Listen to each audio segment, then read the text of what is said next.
I'm Dan. And I'm Alex. And welcome back to On Air. It's another Wednesday. How are you doing, Alex? Good morning. Not too bad. Not too bad. How are you? I'm good. I forget it's morning for you. Like these days now when Europe is in wintertime and I'm in Asia, it just throws me off because I'm like, what do you mean it's so early? Yeah, time zone still surprising you all these years later. Who would have thought? Yeah, it's a real head scratcher. I don't remember if I told that story on the podcast, but I think I did. How when I was a kid, the first time I saw a flight booking from Europe to the US, and I was just like, what do you mean we take off at 10 and land at 1 p.m., but the flight is in 8 or hours or so? How does that work? You know? Yeah, it does make me feel, it doesn't instantly make you feel better about the fact that, well, I've only been really, I've only been away from everything for 3 hours, when in reality you've been away from everything for about 8. I know. So. Time zones are such a cheat in that way, because when you fly west, you feel like you're gaining time. But as soon as you have to fly back east, it's like, oh no, what happened with time, you know? Yeah, very true, very true. Speaking of flying east, it's funny because Emmy, friend of the podcast, of course, one of my friends all the way back from school, is currently right now airborne flying east on a Starlink Qatar Airways 777, which is really funny because there are only a few of them, only a handful of these aircraft so far that have Starlink. But I'm glad that on the first Qatar flight she's ever flown on, it happens to be the one where she's connected. Maybe we'll try to dial her up later on in the episode. I don't know, but I know that she was very tired and messaging me. She's about to have a nap, and I'm thinking, Emmy, you have Starlink, fastest Wi-Fi in the world. Nap later, right? Only AvGeek things that we care about. But speaking of Qatar, I have an exciting update for everyone. Oh, Guess God. what? The Qatar video is not only, in the works, but it is currently being edited as we speak by someone who has gone a long way to sacrifice a lot to be able to make this happen. None other than Oscar is editing the video for everyone. So it can finally happen. Hold on. Now I'm terrified. Now I'm on the... Can we go back to the part where actually this video never needed to see the light of day? Because, of course, I have wanted the publication of this video, but... now that it's coming, a slight you're like... conflict of interest that your Oscar will be the one to edit me to the world? Dan, no, this is not on. I don't want to have to involve lawyers. This is the last thing that should come between podcast hosts. Let's go back to last week's episode where you were saying that this video is never being published. How about that? Who needs See, you guys, now you know the true agenda behind why the video hasn't been published. And by the way, Oscar's reaction was so funny when I sent him the footage. I made a whole script, narration. It's a real video. And when I sent him everything, he literally, we both saw this, but obviously I was there. He's like, wow, Alex went from, in the first few clips, being so uncomfortable on camera to in the end, like dancing around and being so funny. So yeah, it's a nice journey throughout the video. Oh God, I am worried. Okay, am I able to see the video before the world sees it? Yeah, I think it's fair, but... Thank you. Yeah, because, I mean, look who the editor is, like, please. And don't get me wrong, I have full faith. I know he makes amazing videos. And also, I have nothing, I'm looking forward to seeing the video. But I know what can be, skewed during the edit process. Well, we have all been there. We're not doing any skewing, but I will, maybe bring up the edits that you request on the podcast. So just be careful, about telling me not to be honest about how you treated me. It's all very positive.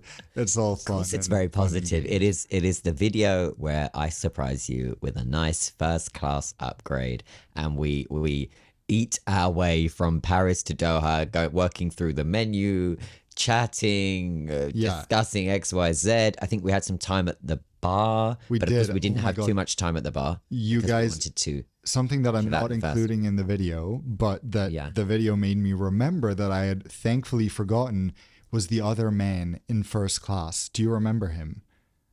The man who walked around the entire flight, up and down the aisle. He was everywhere all at once and wouldn't sit down for 5 minutes. that was the guy that was in first class with us, or that was the guy the guy in business first. Oh, class right, that we right. saw The guy at in first security? class. No, so not the one who stopped us at security. No, the guy in first class who literally in every clip he's somewhere walking around in the background. I'm Oh just like, can God, you I do sit remember down? this. Yes, just for no reason. He kept Yeah. doing laps. He kept Yeah. going through one aisle, into the back galley, out the other side, around to the bathrooms, and repeat. And every time you were trying to raise the camera as like, you know, the front camera to film us, Be there. he would be there. You're right. I forgot about that. Yeah. Oh boy.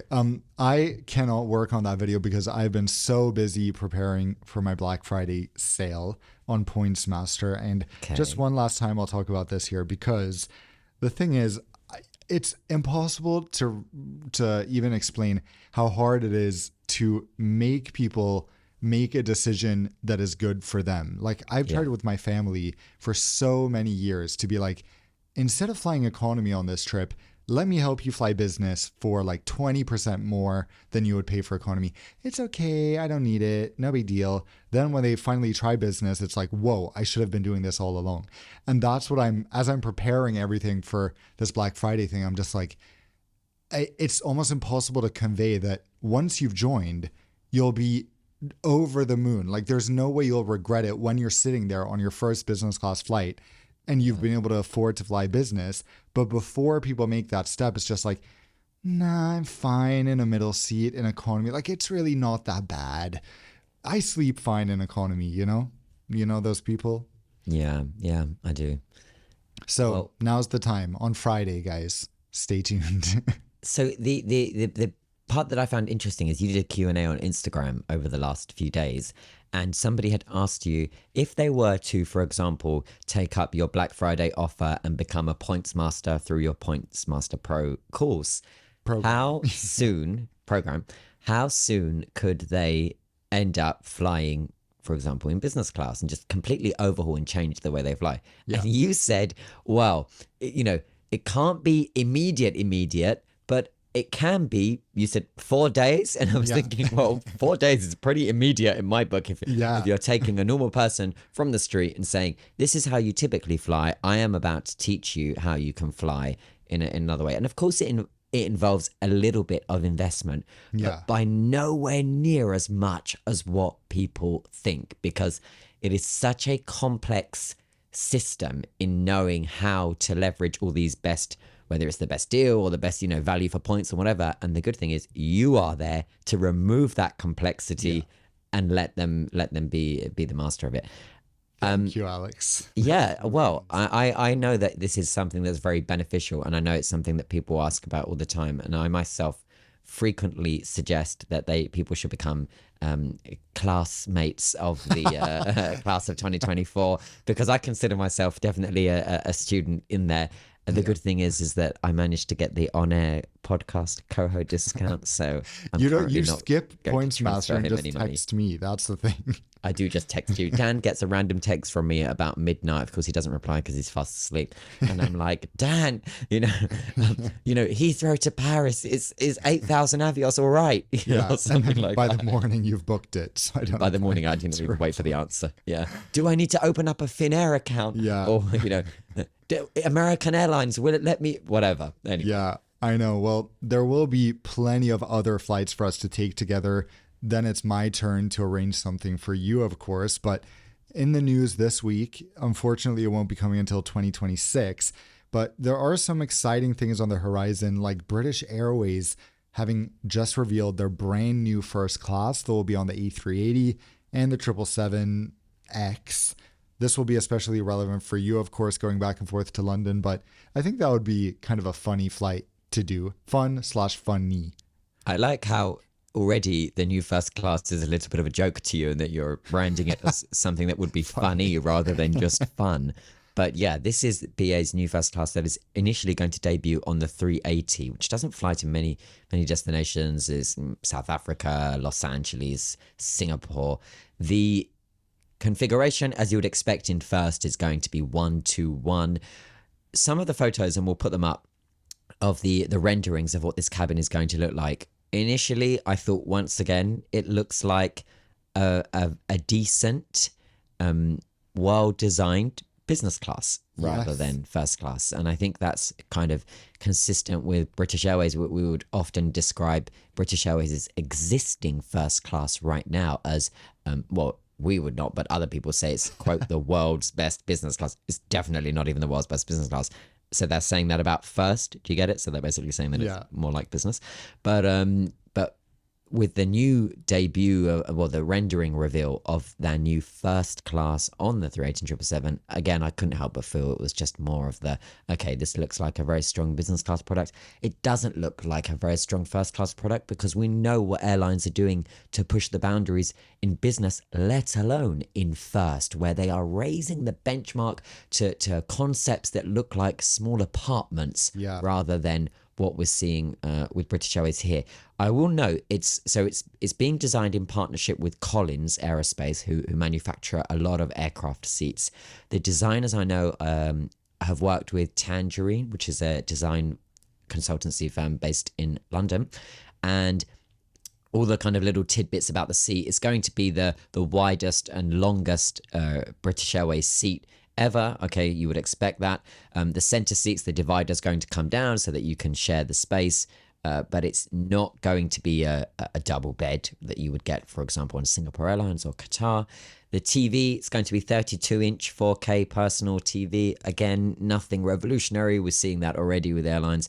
Bluetooth audio, that's a nice update for an airline stuck with dinosaur prehistoric IT like British Airways.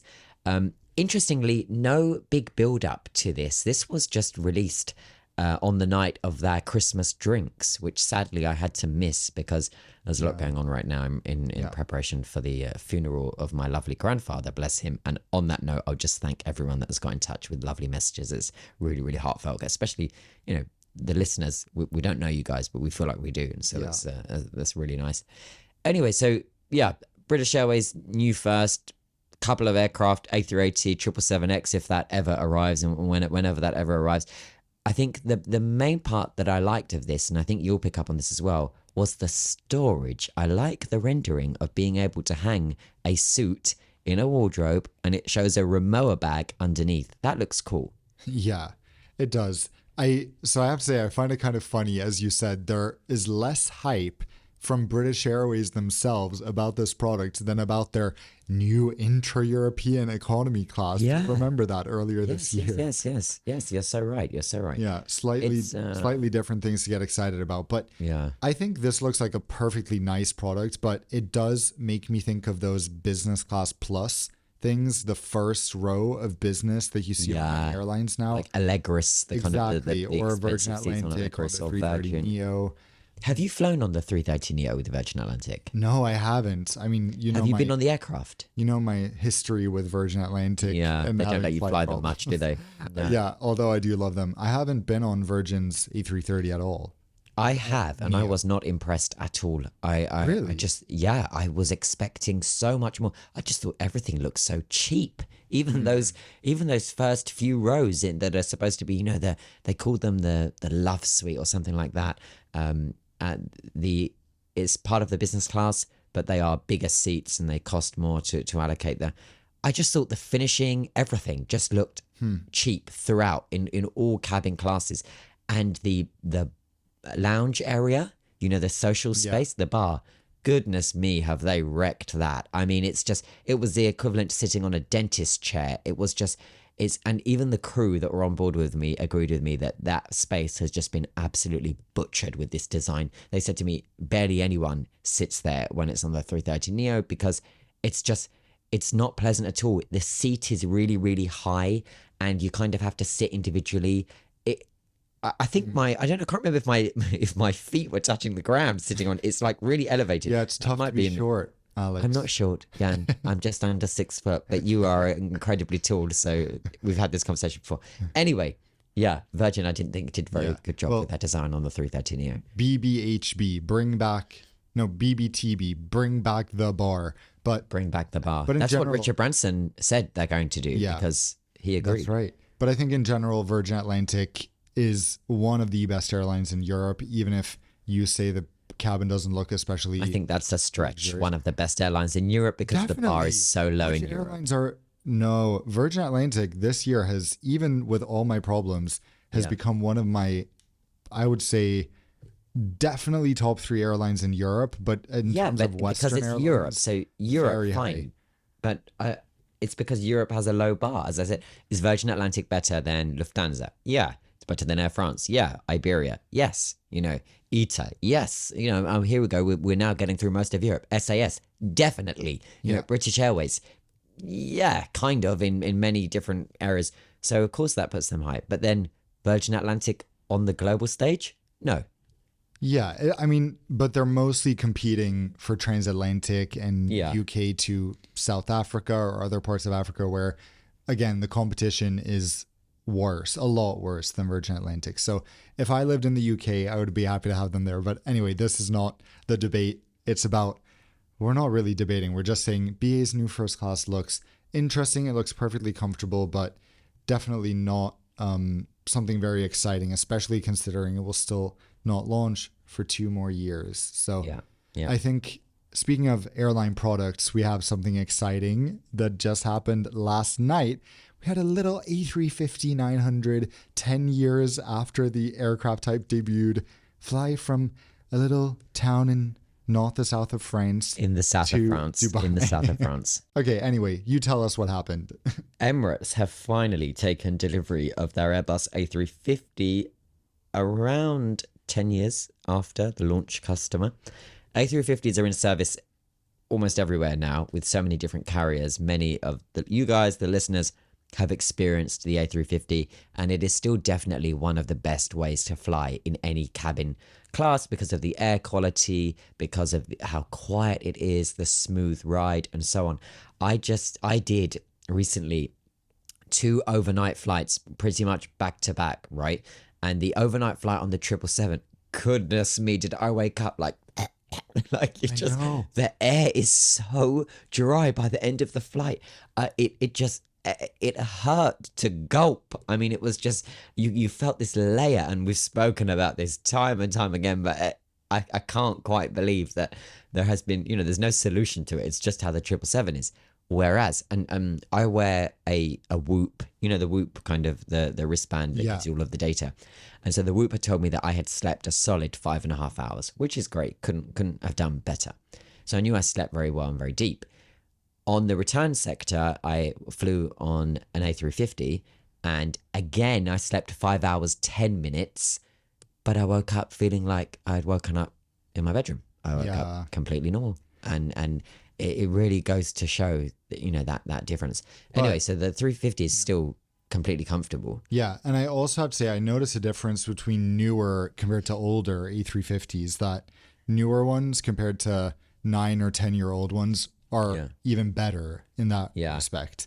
Well, there are always upgrades, both physically in terms of the hardware and the software, and then everything in between. The filters on board the aircraft, and there are evolutions between the first delivery and now. Airbus are always doing these kind of developments and upgrades, as a Boeing and all the manufacturers. So that's not so surprising. So anyway, Emirates have taken finally delivery of the A350. It's now in Dubai.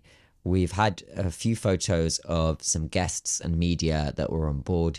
The cabin for the A350, I mean, a lot of people said this was going to be, well, including Emirates, they said this was going to be a new business class, kind of describing it at one point as a new era. One point described it as revolutionary, as Sir Tim Clark did. It's their same business class. It's their same premium. It's their same economy. So what we have is more of the same. Yeah, it's exactly the same, guys, as their new 777-300 business in a 1-2-1 configuration, which is, of course, disappointing for such a new aircraft that they will be flying probably for decades to come. Yeah. So although it's not a bad seat, it's certainly not anything to get super excited about, which, it feels a bit sad to have the first new aircraft type delivered to Emirates since 2008, so 16 years, and also the first new aircraft delivered at all to Emirates in several years since the last A380. Still have something that just isn't so exciting on board. it feels a bit sad. But then again, this aircraft at least will be exciting in terms of the routes it's going to unlock. Emirates will be, they just launched Edinburgh, for example. Well, they resumed Edinburgh, I think. When was it? When did they fly to Edinburgh? Long ago then. Oh, now I'm wondering if I'm incorrect. They resumed Glasgow. Glasgow has been going, I think, throughout the pandemic. It's an E380. Which did they resume? I need to check this. Yeah. Okay. Yeah. Anyway, so yeah, there's going to be a ton of exciting routes thanks to this aircraft. But in terms of the onboard experience, I guess the good news is something that I enjoy as a sorry. It is. So it's Emirates returns to Edinburgh. Yeah. After how long? So it's, after how long? Definitely. Okay, go on. I mean, find out. Yeah. Let me finish my point and then we'll talk about Edinburgh. But just the thing I like about it is that you at least have that consistency. So although it's consistently a relatively not spectacular product, you don't really care if you end up on an A350 or one of the new 777s or an A380 because the seat is pretty much the same. So the difference will be the air and a more modern cabin overall, but at least you're not, it's not just a bet what you're going to end up on. And luckily Emirates is quite good about sticking to the routes that they've said and putting the aircraft where it's supposed to be. So when did they last fly to Edinburgh? Really predictable. They started it in 2018 and of course they stopped it in 2020, and it's the first time since the pandemic that they now return to Edinburgh. So kind of standard stuff there. Let's stick with the UAE for now and hop over from Dubai to Abu Dhabi, where Etihad, the official national carrier of the UAE, has announced what they describe as the much awaited 10 new routes in their biggest expansion ever. Fair enough, it is significant.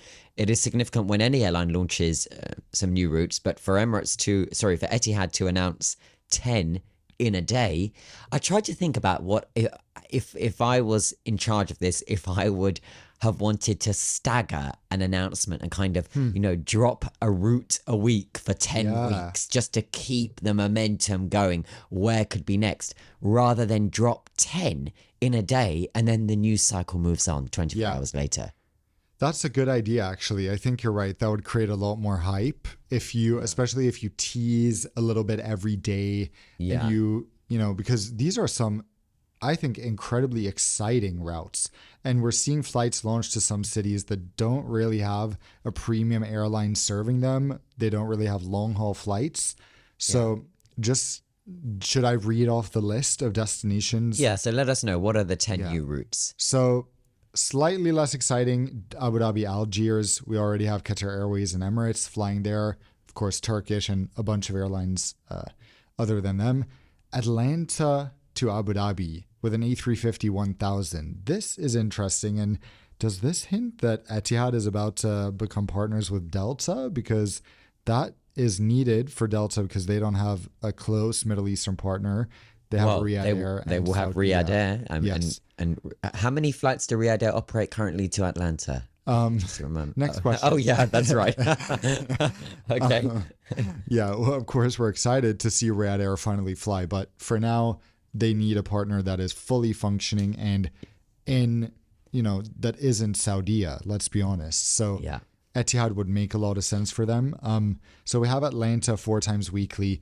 Then we have a destination that I, as a Thailand lover, find incredibly exciting. 4 times weekly flights between Abu Dhabi and Chiang Mai, which it's funny because didn't we just bring this up a couple episodes ago? We did. About how Qatar Airways flew there during the blockade. Yes, Chiang Mai, definitely. That's an interesting one. And really complemented as a destination in terms of the quality of the destination and it's not following that pattern of decline that sadly so many other areas of Thailand have followed, which of course you know very well because you're always there. Yeah. So this is the only real long-haul route that will be operating outside of East or Southeast Asia from Chiang Mai, which I think is just amazing to be able to get in one stop from so many places in Europe to Chiang Mai. Of course, you can kind of do that if you live in a city that Thai flies to, but this gives you another option. Hanoi, also 6 times weekly A321LR. Not quite as exciting, but still nice to have another option. I don't know about Hanoi on a 321LR. That's quite the journey. I mean, I know that the 321LR, as we discussed last week, is literally the point of it as being long range. That's what LR means. But if you do have the option to do that on a wide body, I'd always choose the wide body over a single aisle for that aircraft. Of course. I know that, for example, Etihad's neighbor, Qatar, send the 787-9 to Hanoi, and the crew find that a little bit difficult just because of the configuration of the galley. It's kind of tight. There's a big business class with no second galley. And so they find that a little bit of a long sector to deliver such a full service in both cabins. I can't really imagine how, that's going to be a 9-hour flight on a 321 LR with definitely a premium passenger, fare-paying passenger on board, economy passengers who are wanting to explore Vietnam and so on. It just may be a bit tight for such a route. But again, this is what airlines are experimenting with. And I think what's good about this is that it always leaves the door open for increasing capacity. Once you launch a route, you have that. You've done all the paperwork. The facilities are in place. So it's much easier if the route does well to increase. And that's one of the good things about the A321LR, that it gives airlines flexibility to try new things without risking without much. Worrying so much. And the reason why Dan is explaining it as that they're not risking that much is because these aircraft, the 321LR, it has the efficiencies that is matched with the likes of a short haul aircraft. So it's incredibly cost efficient for the airlines to go there. So it's much easier for them to break even per flight, and therefore there is less worry about what are we going to do if the route's not a success and we have 150 empty seats. Well, this aircraft has less than 250 seats on board, so it's less than about 100, probably 180 or so. Yeah, usually 100, between 180, 193, something like this. Usually is the config. So it's definitely an easier, more peace of mind options for airlines to be able to assess the viability of a route if they can't rely on everyone else's data. Exactly. So other than that, we're seeing Etihad return to Hong Kong, which is also exciting just because so many airlines are cutting capacity to Hong Kong. Yeah. So to see another airline launch, I think, is always good news for people who live there and people who want to travel there. That's on a 787. Then we have Abu Dhabi Krabi, another destination in Thailand. And again, I love to see Etihad do this. In this case, Fly Dubai actually happens to fly to Krabi already from Dubai, but connecting to Fly Dubai is just not very convenient if you live in an Emirates destination. Their terminal is pretty horrible at Dubai International Airport. So having the option of going one stop with Etihad to this total resort place, I think a lot of people will appreciate. That's going to be daily on an A321LR. Then we have A321LR flights to Medan in in Indonesia. Abu Dhabi to Phnom Penh in Cambodia 4 times weekly. This I also think is exciting because yes, Qatar and Emirates both fly there, but they fly via Vietnam and Singapore respectively. So there's no direct flight from the Gulf to Phnom Penh. This will give people a much quicker route and again, an easy one stop via Abu Dhabi. We also have daily flights, which I love to see on a 787 to Taipei. I love Taipei. I love Taiwan. And this is just a very exciting development in my opinion. And then Tunis 3 times weekly, which frankly seems crazy low. Also on an A321LR, considering how much traffic there is from the likes of Dubai and Doha to Tunis. But there you go. That's the expansion. It's interesting. I think Taipei, definitely a very interesting one there. I know Taipei is incredibly lucrative for Emirates just down the road. And also it's very lucrative cargo wise. So I think Taipei for me was the most interesting announcement there. Yeah. And of course the considerations with the one China policies that some airlines have to adhere to.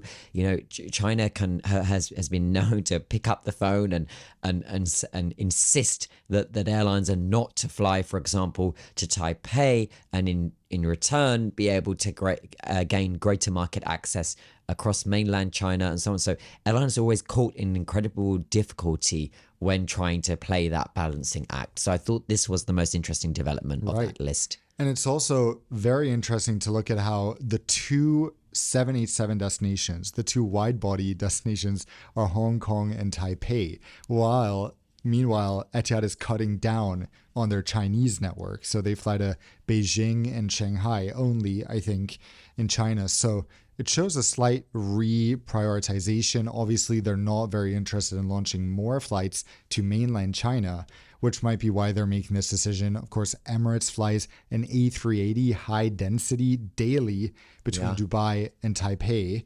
So I mean, that kind of makes me curious. Why does not Qatar Airways join the party now? You know what? I'm not actually sure. I think I'm correct in saying that it is, again, one of those complicated political decisions that occur as a result of what I had outlined in terms of the negotiations with Beijing and that balancing act of wanting to tap into mainland China, but also potentially serve somewhere like Taipei.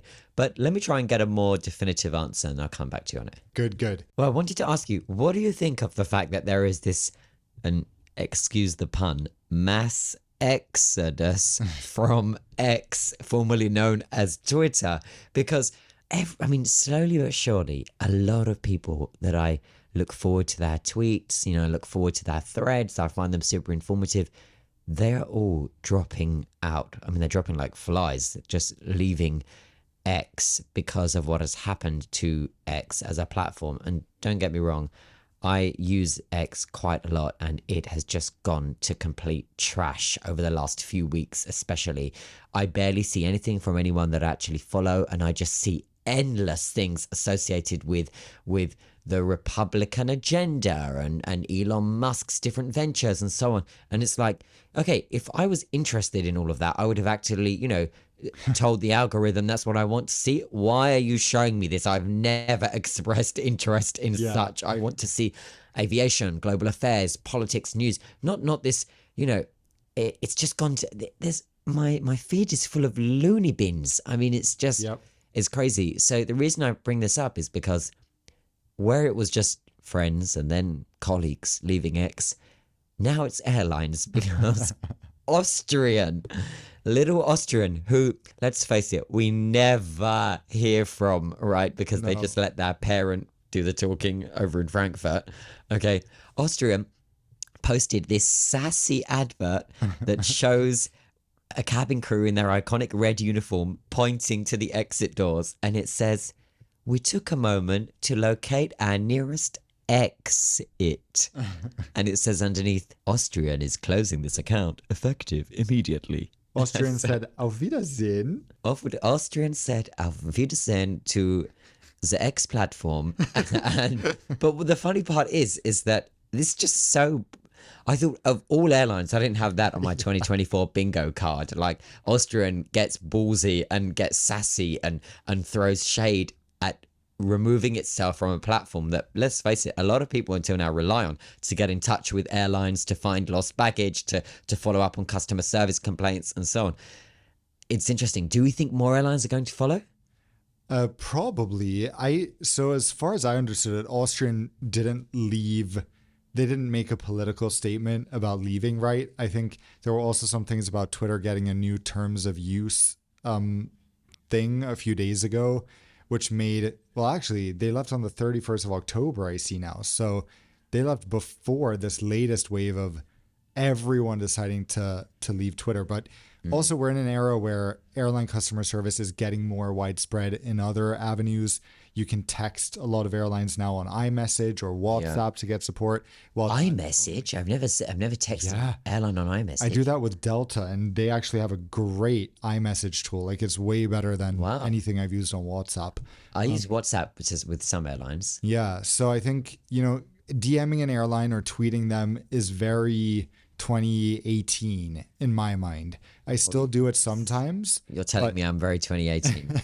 I still do it sometimes with some airlines, but I think the point is it's time to catch up and have better avenues of communication that aren't just filled with spam and weird political rhetoric. There's and all so sorts of much stuff. spam on X. It's just horrible. It's I crazy. really miss the old gold days of X. Like 2019, I perceived to be a great year for Twitter. It was just so informative and so well rounded, and in terms of the information that you could obtain. And everything was just a bit more reliable then. We didn't have the threat of deep fakes through AI, and you didn't have to question everything. I mean, I started questioning that video that Kamala Harris put out yesterday, thinking it was AI because she looked a little worse for wear, bless her. But apparently that was real. Yeah. Yeah. I don't know. I hate what has happened to that platform because I really, really found it a useful tool over the last 10, 15 years. Yeah, we're losing / at risk of losing so many tools we found valuable. We haven't spoken about it on the podcast, but we have high key been freaking out about the problems at ExpertFlyer. Luckily, it's up and running again, but it's still not working for all airlines. There's tools that and the seat maps are still whack. They're still showing aircraft that are like 10 abreast, and they're showing it like 2-8, like in a configuration. And it's what's happened to ExpertFlyer is a little bit scary. I mean, you and I were freaking out about it, as you said. Just yesterday, I mean, until today, Dan, with airlines that there's supposed to be no problems with ExpertFlyer, like British Airways, I had an issue with it yesterday. I could see that it showed me that there was someone in the allocated seat. But I was on the phone to a friend who works at headquarters at British Airways, who was showing me that their internal system is saying the seat is empty.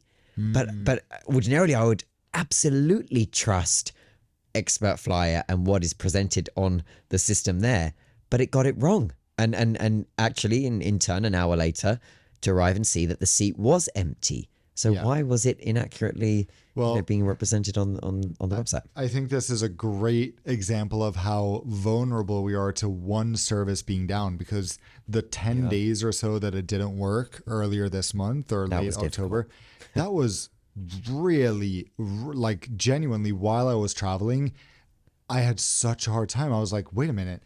I can't check the seat map on my upcoming flight. How do I know which seat to ask to change to? How do I know which seats are available before I book the flight on some airlines that don't let you see it until after? It was really eye-opening how at the hands of those types of services we are. Luckily, because of that, I think there's a few alternatives popping up that will hopefully get better over time. But that was stressful. It was. Should we move into something less stressful, such as Q&A? Let's do it. I have a question here from Carlos. He says, "Hi Alex, recently stumbled upon your podcast with Dan, and it has since become a primary source of anything aviation related." Thank you, Carlos. By the way, many people have messaged me saying they've recently come across it. If you guys have recently discovered the podcast and you are getting in touch with Q&A or for any other reason, would you be so kind as to let us know how you stumbled across the podcast so that we can just get a better idea of how these things happen? Is your algorithm working in our favor and sending you our way? Are you seeing it via the link through Instagram, through Dan or myself? Are you seeing it via Dan's YouTube videos? Are you Googling aviation related podcasts? Let us know, because it's really interesting for us to understand. Anyway, back to Carlos's question. He says, "I have a question for you guys. I noticed that Cathay Pacific flies over Russian airspace from North America to Hong Kong. However, flights from Europe to Hong Kong still seem to avoid the Russian airspace. If they are already flying over Russian airspace for their North America routes, why do they not do the same for their European routes?" Well, ask Cathay Pacific. He's asking us. So, from what I can gather, Carlos, Dan has no idea, but from what I can gather, it is, again, that balancing act whereby Cathay is most likely respecting the political situation, i.e. the sanctions that Europe have on Russia, along with North America, but a lot of them are Europe-led sanctions for Russia, and being able to reach Europe by avoiding Russia and keep Europe a little sweeter politically is an easier job for Cathay to do than it is to try to avoid Russia by going to the US the long way around, right? So it's easier for them to get to Europe by avoiding Russia but it's much more difficult and far more expensive if they were to try to uphold the same political respect, if you like, by avoiding Russia and going the long way round to the US. I would say that's where that decision is. So it's just down to them kind of playing that balancing act that we spoke about earlier in the episode.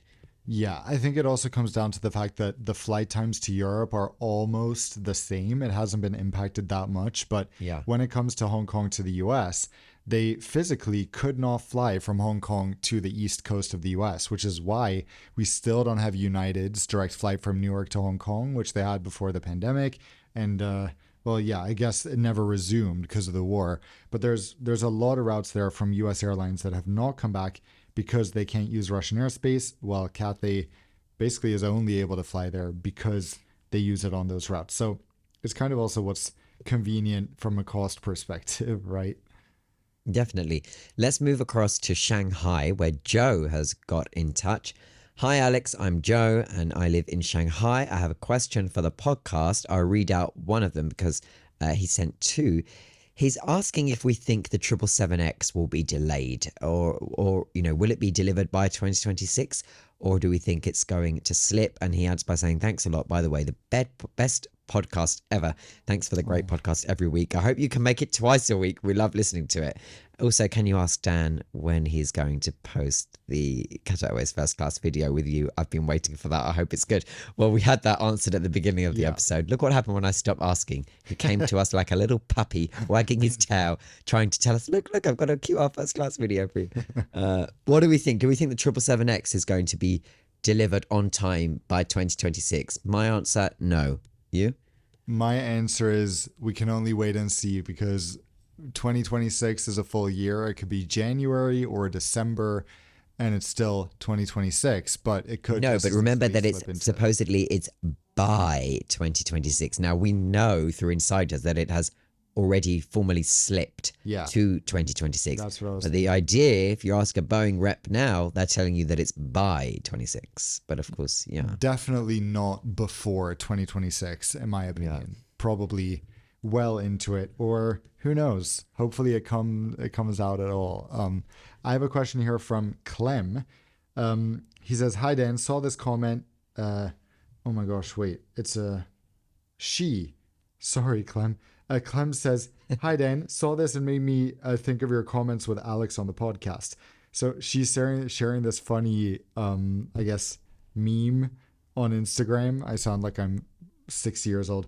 If airlines were smart, they'd sit a dog every few rows and charge extra to sit near the dog. Agreed. Do you want an upgrade? Ew, no thanks. No thanks. Do you want a pup grade? Yes, yes, I do. I absolutely want a pup grade on every flight. My mum was just recently telling someone this conversation came up and I happened to be there. And my mum was like, I would pay more to sit next to a dog. My mum was like, I couldn't think of any better flight. She said than to be sat next to a Doberman. Yeah, it's so... We need more dogs on flights rather than less. But I like that term, pup grade. Yeah, I know. But That's obviously cool. some airline or some people would really struggle with it. People are allergic, but...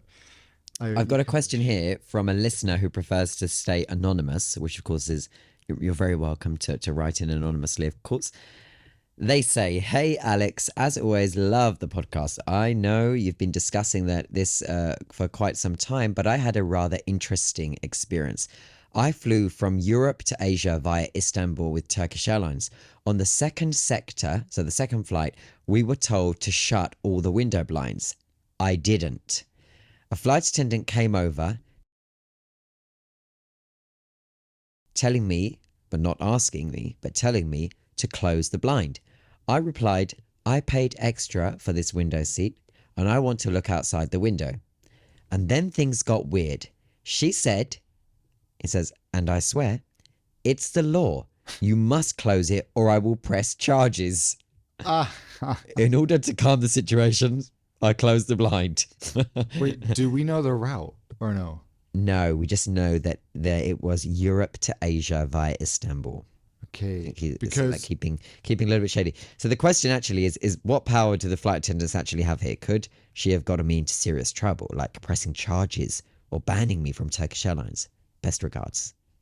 Well, first of all, I doubt they would have pressed charges, but the only thing I can think of, since we don't know the route, and obviously this could be incorrect, but there are some parts of China that you're not allowed to fly over if you have a view outside. So they do force you to close it, but that is very rare. And most long haul flights will purposefully take other routes so they don't fly over restricted areas.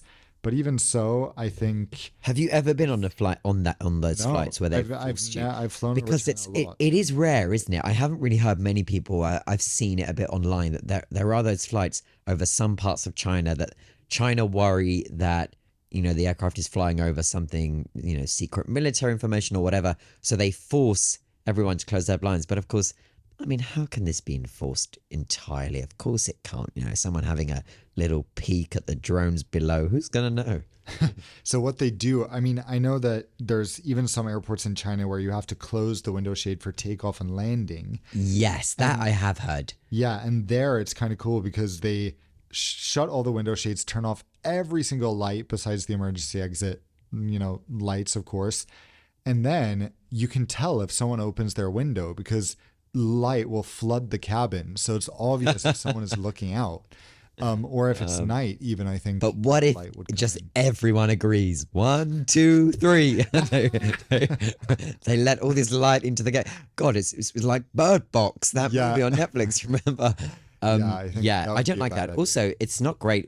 There is a reason why your window blinds should be open during takeoff and landing so that your eyes adjust to the natural light outside so that, God forbid, in the event of an emergency, your eyes don't take those few seconds to adjust and that if you were to have to evacuate, you would be well acclimatized, if you like. I don't know what the vision equivalent of acclimatization is.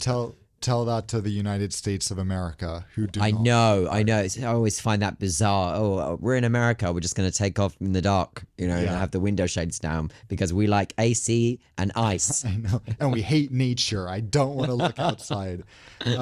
But this whole situation, it makes me kind of angry to hear the crew would say that, and I would definitely write a complaint to the airline afterwards just to find out what was going on there. Because Definitely, for them to be throwing around that they'll press charges. I mean, and I would actually immediately ask to talk to the purser on board as well to clarify. 100%. It's very sound advice. The other part with that scenario is there a world where they could say that you were disobeying the orders of the cabin crew, of which you are contractually obliged to adhere to and follow?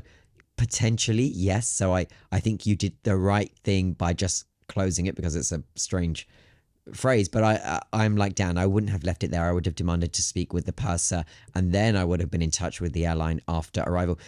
Regardless to when you took this flight, it's not too late. Reach out to Turkish Airlines, explain the situation to them, and see what they come back with. And if you're happy to share it with us, we are all ears. Yeah. By the way, just one last topic related to this. I feel like the rise of videos in my social media feed showing fights between people who are reclining and the person behind flipping out has astronomically increased. Like, I see new videos almost every day of some person behind, the person in front who reclined, pushing the seat, shoving it back upright, starting to yell, these common altercations. And I just find that absolutely crazy that people in an enclosed environment like that just go berserk.